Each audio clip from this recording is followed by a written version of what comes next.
Is Ben 10 as great as we remember? Today, that's the question I'm hoping to answer by continuing my journey through Ben 10 with Season 2.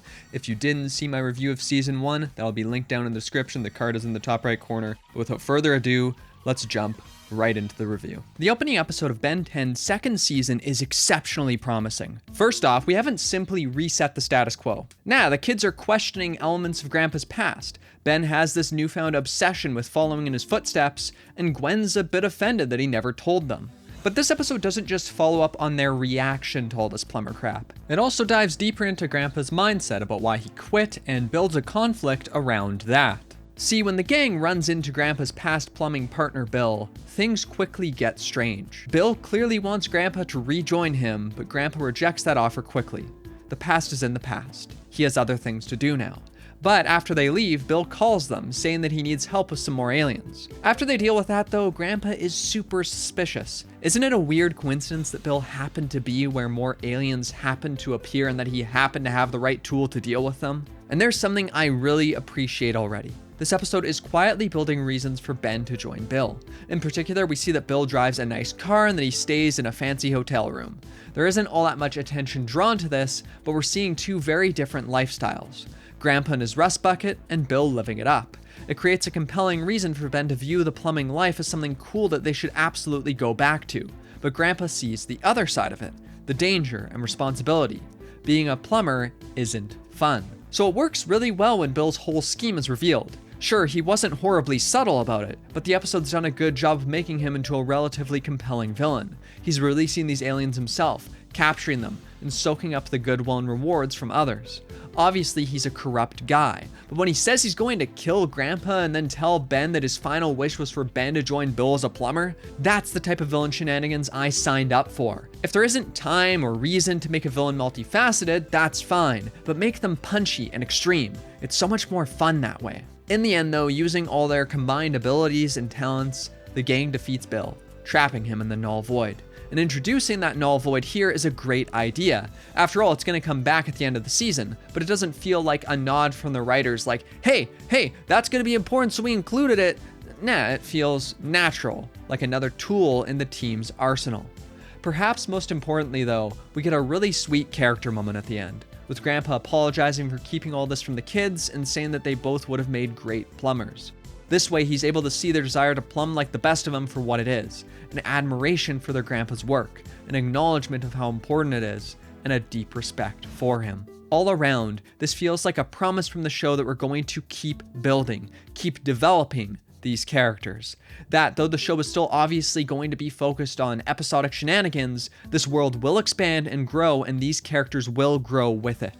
The second episode takes a bit of a different approach though. Instead of building these characters or following up on previous ideas, this one is about pushing an episodic conflict as far as it can go. See, in this one, Ben suddenly unlocks a new alien, but when a giant planet-devouring tick arrives, he'll need to master its abilities to save the day. First things first, Cannonbolt is the best alien, that's just a fact. He's a good balance between cute and cool, his ability results in a lot of really fun action, and just look at him. Look at his cute little face. Second though, I don't have much to say about this one, but that's not a bad thing. It has some nice humor with this cult of sorts that follows the so-called Great One around, worshipping it because it destroyed their planets. More than that though, I appreciate how far it goes with this idea. Yellowstone Park is just absolutely wrecked by the end of this. The whole planet is going to die. Ben fights on a hoverboard. He tries to destroy the tick with every one of his aliens. It's going hard here. Plus, there's lots of nice animation and direction too, keeping things looking fresh and exciting. This is one of those ones where, even though I don't have much to say, that's not necessarily a problem. So long as the conflict moves fast enough and has enough unique stuff going on, I'm alright with some episodes like this one. However, I still prefer the third episode. In this one, Kevin reappears and he's imitating Ben in an attempt to ruin his life. Needless to say, this means that he's retained Ben's alien abilities. Even worse though, he's able to switch between them more or less at will. His only real problem is that he can't turn back to human for an extended period of time. Due to the simple fact that Kevin is in this episode, we're following up on past conflicts, and I'm happy to see him again. He was easily my favorite villain in season 1, the best of the bunch by far, and he keeps that spot here. On a conceptual level, I just like that he's basically Ben but better, and that he's such an unapologetic maniac. In addition, though, we have Steele, a military leader who's trying to hunt down these aliens. At first, it seems like he might just be obsessed with taking down all aliens, but the episode takes him in a more nuanced direction. By the end, he's helping Ben fight, and he's accepted that this alien is on his side. It's a simple arc, but it takes very little time, and it serves to make the episode more interesting than it would otherwise be. Additionally, I really like what they do with Kevin. After all, right now, his power is cool, but these are all basically Ben's aliens. Sure, it's fun to see how they can be used for evil, but we already know how these guys work. So it's cool that the episode has him transform into this amalgamation of all the aliens. This way he's more unique, but he still retains the idea of having Ben's abilities. In fact, he has the potential to be stronger than ever now, since he has a piece of all these powers at once. Much like episode 2, this is a fast-paced, action-packed episode, but it also manages to have a bit more substance on the character side of things with Steele. All around, a real good time. Unfortunately, I can't say the same for episode 4. This is the first of a couple what-if episodes in the show. Honestly, I find it hard to care about these.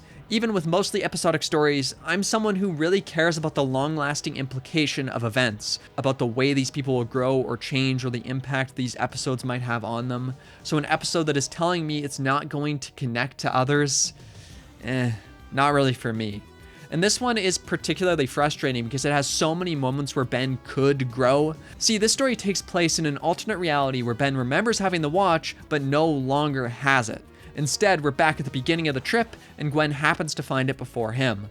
Right away, she's far better with it than Ben, which obviously upsets him. For a while now, he's been defining a lot of his self-worth through this watch. So what happens when he sees her mastering skills in a moment that took him months?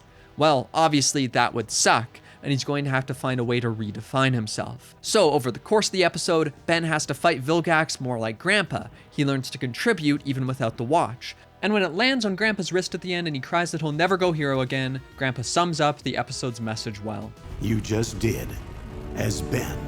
That was the lesson for him to learn here, and I actually quite like how the show went about it. So having this reset at the end with Ben not retaining any of it, it sucks. In this way, I think I would have preferred if this episode was more like the one with the giant tick, something that isn't very character focused but just goes wild with an out there premise. As it stands, I wish they'd found some way to integrate this into the main story. Fortunately, the next episode isn't a what if though. In fact, we jump right into the action, with Kevin battling Ben.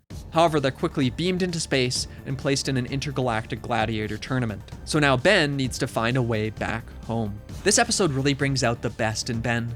Actually, this is probably the most likable he's ever been. Because when he's forced to fight alongside Kevin, he has to rise to the occasion and be responsible.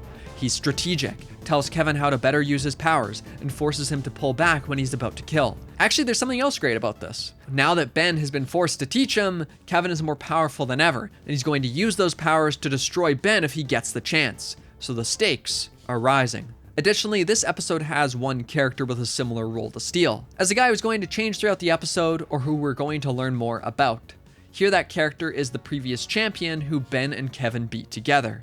And after his defeat, this guy is a total Chad. He devotes his life to Ben because Ben spares him, and he proves that he's serious too when he forces Ben to take the last escape pod back to Earth, staying behind to fight Kevin. Since he never comes back in the series, I can't help but think that Kevin did him in too. This is also part of what made Ben more likable to me, because he doesn't willingly leave the champion behind. Nah, he genuinely tries to get him to leave on the escape pod instead, telling him that he's giving him his life back. It's one of Ben's coolest moments, and I found myself thinking, wow, I'm starting to really like this guy. He's grown a lot from the brat he was in the first half of season 1, and I'm really excited to see him become better from here. Unfortunately, the next episode isn't anywhere near as strong as this one. That isn't to say it's terrible or anything, but well, this time an alien superhero squad known as the Galactic Enforcers appear, and they enlist Ben's assistance to take care of this returning bounty hunter threat. Ben has a few things going on this time. First, he's being a dick to Gwen and Grandpa, viewing himself as the only real superhero of the bunch, and allowing himself to be treated as such. Second, where the Galactic Enforcers are super rule-oriented to the point that they're sometimes ineffectual, Ben is all about bending the rules to get things done. Third, this brain hero really hates Ben. Of course, the first point ends with Ben coming to the realization that Gwen and Grandpa are heroes too, and he works alongside them and all that. Who couldn't have seen that coming? Yeah, that's my main issue with it. I can see this coming from a mile away. It's such an obvious thing for him to learn. Plus, it feels unnecessary? I mean, in this season's first episode, wasn't he excited to be a hero like Grandpa? I guess he could have built up this complex over time, but I didn't notice any buildup like that. This is being treated like it's always been an issue for him when, even if it maybe has been, I thought he'd moved past it. Basically, this episode has regressed Ben's development, all for the purpose of him eventually returning to the status quo. Because of that, the show is simply spinning its wheels. The rule-oriented part of this has a similarly predictable follow-up. Ben teaches the Galactic Enforcers to let loose a bit more. I guess the most likely lesson from this would have been that Ben learns the importance of rules, but having them learn to improvise more and act faster was also pretty predictable. Perhaps predictable wouldn't bother me as much if I cared more about these characters learning something, but I really don't. I just met them. I have no point of reference for why they act the way they do.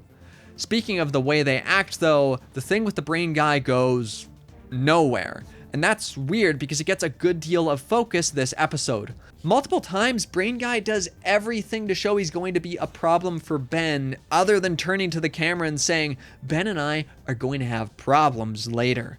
So it felt a bit anticlimactic when nothing happened. This is another one of those episodes that would have greatly benefited from reallocating some time. I mean, just shave some off of these lengthy fights and use it for character development instead. That way the fights will hit harder. I could keep going, but at the end of the day, this one was just really boring.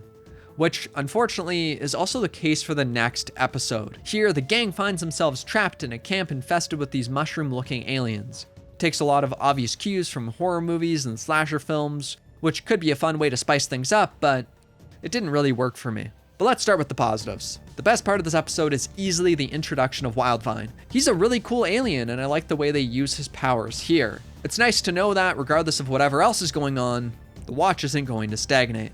Other than that, I guess it tries to have a message about sharing, with Ben and Gwen arguing about having their birthday on the same day, but this is another one of those arcs that's just so incredibly meh. They start off fighting, they work together more as things progress, they come to an agreement by the end, and I really don't care about this. Back in season 1, when Ben started having more conflicts based on him navigating through genuinely difficult scenarios, I was hoping that we would stay with those sorts of conflicts and not regress back to here.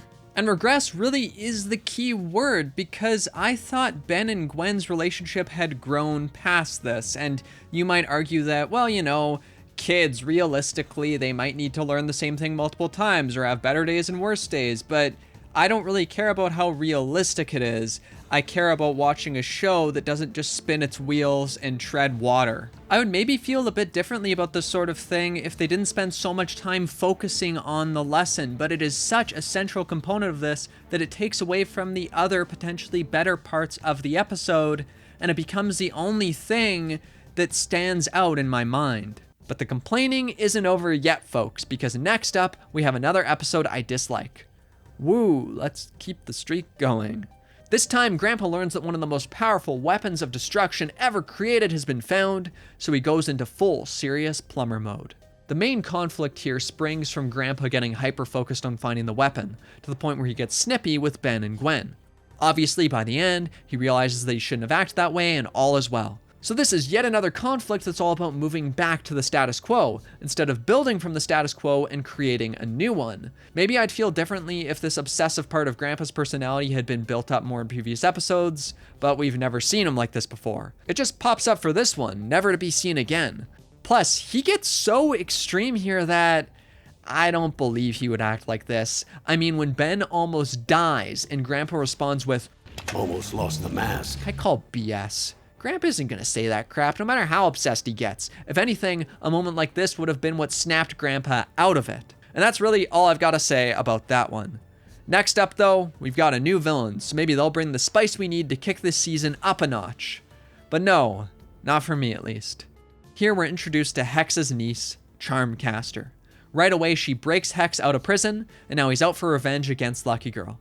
So this one is going to be another Gwen-focused episode. At this point, Ben is a little done with being a hero. He just wants a day for himself. Gwen, meanwhile, laments her loss of her lucky girl powers. So we see that Ben isn't fully appreciating what he has, even if it's easy to understand why he might feel this way. At the same time, Gwen has her own understandable hang-ups. But Gwen quickly finds a new magic keystone and regains her powers. If anything, she's stronger now. However, then they fight Hex and Charmcaster, and what's important here is that Charmcaster and Hex's relationship, it isn't good to say the least. In fact, Hex is absolutely terrible to her. Of course, that means that Charmcaster has a decision to make. Will she reject her uncle, keep up her relationship with him, or choose a different path? At first, it seems like she's going to join Gwen, but that's not the case. Instead, she steals her keystone, gives it to her uncle, then betrays him so she can take the power for herself. Now, if Charmcaster was a character who I cared about, this could be great. I'd be hoping that she'll make the right choice, that she'll be better, only to find that she makes a terrible mistake. It would be emotionally damaging for me, and that's what I want from my media. But the problem is that I really don't care one way or the other. This is the problem with this 20-minute episodic format and the show being so comfortable with filling episodes with fight after fight. There's very little room for anything more than the most basic of character building. If you care about this sort of thing, then all the power to you, but it doesn't do it for me. Speaking of which, this is probably a good time to explain what I'm looking for from this show. I don't need lessons or character building or massive changes or any of that stuff. What I need is to have fun. That fun can come from any of those previous things I've enjoyed from the show, or it can come from creative scenarios, or really engaging one-off characters, or humor, or exceptional animation, or music, or other elements of presentation. This show doesn't need to fit into some neat little box for me to enjoy it. I don't have a checklist I'm going through. But these last few episodes I've mentioned, they go for lessons, but those lessons are basic. They make characters less likable just so they can go back to normal again 20 minutes later. They aren't consistently creative with their conflicts or the way they use these aliens. They don't have anything to keep me engaged. It's also flat. And the same can be said for the next episode where Ben and the gang go to this underground resort. The arc here is that this older dude and this kid grow closer together, but the older guy is a jerk and the kid is incredibly basic. Again, I just do not care, so I won't bore you by repeating the same complaints. However, I will talk about Season 2's 11th episode, which gives me exactly what I'm looking for. Here, the gang takes a trip to a fancy school where Gwen wants to study. Unfortunately, it's super hard to be accepted in, so Gwen demands that Ben be on his best behavior. But something is wrong. Ben is acting up, but not in his usual silly way. No, the watch is doing weird things, and Ben doesn't seem to have complete control over himself. Of course, what's actually happening is that Ghost Freak is trying to break free from the watch, and he wants to possess Ben's body. This is such a great idea. The concept that one of these creatures is sentient and evil signed me up. It's something I hadn't thought of until it came up, but now that we've gone there, it feels like it would have been strange not to have something like this happen. It helps that the show does a good job of making Ghost Freak pretty creepy too. I mean, in the Zombozo episode from Season 1, Ben already scared the crap out of him using Ghost Freak, and something was off there. Something about Ghost Freak was different. Now we have the scene where the tree transforms, Ben's own shadow morphing, others getting possessed, and in particular, Ghost Freak threatening to kill Gwen if Ben doesn't offer up his body? Oh baby, that's the type of stuff I want. We're taking this fun concept and we're really pushing it far, moving quickly, and it's just loads of fun. And this isn't some episode where I learn loads about Ben, Gwen, or Grandpa. It doesn't need to be. The writers simply make it interesting to watch this conflict unfold with an extreme villain, a creative concept, and some memorable visuals. Additionally, the characters haven't regressed to pull out some conflict. At the end of the day, that's really all I need from this show. On paper, the next episode also has a pretty neat concept. See, Ben has been messing around with the watch, and eventually he manages to bust it. However, it doesn't just stop working. Nah, some of these aliens have combined together. Much like with the last episode, this is one of those concepts that feels so natural to use, so I'm happy we're going here. At the end of the day, I want to finish this series and go, wow, I really can't think of another thing they could have reasonably done with the Omnitrix. Either way though, Animo eventually steals a piece of the Omnitrix, and now he can use Alien's abilities to strengthen his creations. So that's another cool way of using the Omnitrix right there too. This episode also probably has the first instance of Ben and Gwen banter that made me laugh, with Ben complaining that Gwen is probably thinking that she told him so about messing with the watch. However, when she just keeps saying, "I never said that," he turns to Grandpa and cries, "Grandpa, Gwen won't say I told you so." It might not sound like much, but compared to them yelling dweeb back and forth, yeah, this is a big upgrade.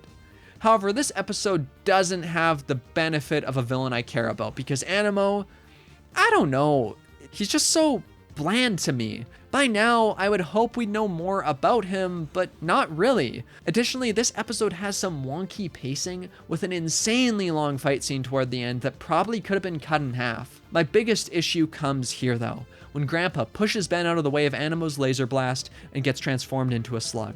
Ben and Gwen's reaction to this is really tame. I get that we as the audience know Grandpa's gonna make it, but the kids, this should be huge, especially for Ben. If Ben hadn't messed with the watch, this never would have happened, and now Grandpa sacrificed himself. I would expect Ben to absolutely lose it here, and would definitely make for a more interesting scene. Basically, this is such an obvious opportunity to see a different side of Ben, but instead, it's more or less the same old kid, with just a pinch more introspection toward the end of the episode. Fortunately, the season finale is a lot more engaging. Here, Kevin and Vilgax team up to take down Ben. It's such a basic thing, but seeing the series' two main antagonists join forces is inherently fun, especially when you've got Kevin in the mix being such a child about everything. As for Ben, well, he's learned how to transform into aliens at will and instantly morph between them. Unfortunately though, he's starting to get even more cocky about the watch, and he's pretty dickish about how he's the only real hero here and all that stuff, which we've already gone over before, but, well, I'll try to keep an open mind. Beyond that though, he's not really interested in being human anymore, and would rather keep being alien all the time. However, when Ben gets sucked into the null void with Kevin and Vilgax, the Omnitrix is ripped off his arm. At the same time, Gwen goes in to rescue him. So here, both of Ben's big issues in this episode, and really issues that have popped up a few times now, are coming to the forefront. How's he going to find self-worth if he loses the Omnitrix? And how is he going to react when someone he was insulting is the only reason he makes it out of here? These are the questions I want to see answered. Well, Ben and Gwen eventually escape, but not before they have to toss away the Omnitrix to trick Vilgax and Kevin. But then there's the reveal. Gwen didn't actually toss the Omnitrix. She threw something else that looked like it, kept the real thing, and now Ben gets it back. This is a pretty sweet moment between them too, with Ben apologizing for how he was acting and Gwen clearly excited to give Ben this power back. It feels like Ben has been changed by this interaction and that he's gained a newfound respect for his cousin, and that maybe he won't take this watch for granted anymore. Sure, we've seen moments like this before, but if this is the end of it, this is a pretty good way to cap this off. Overall, Season 2 of Ben 10 was okay. Much like Season 1, it was a mixed bag with some great episodes and some mediocre, boring ones. I definitely appreciated some of these one-off conflicts more, like the Ghost Freak episode for example, and it never got as bad as Season 1's worst episode. Not even close. But Season 1 had more of an arc for Ben across episodes that I was able to appreciate, while here the character development was a little more spotty and inconsistent. Overall, this honestly wasn't the improvement I was hoping to see, even if there were still things I enjoyed about it. But that's not to say I'm done with the show or anything. I still see loads of potential here, and I have high hopes for what Season 3 is going to bring to the table. So we'll talk about that next time. Of course, if you enjoyed this one and want to get notified about the next episode, subscribe to the channel, hit the bell, all that stuff. Either way though, thank you for watching, thank you to my patrons whose names are scrolling on by, and I hope you have a great day.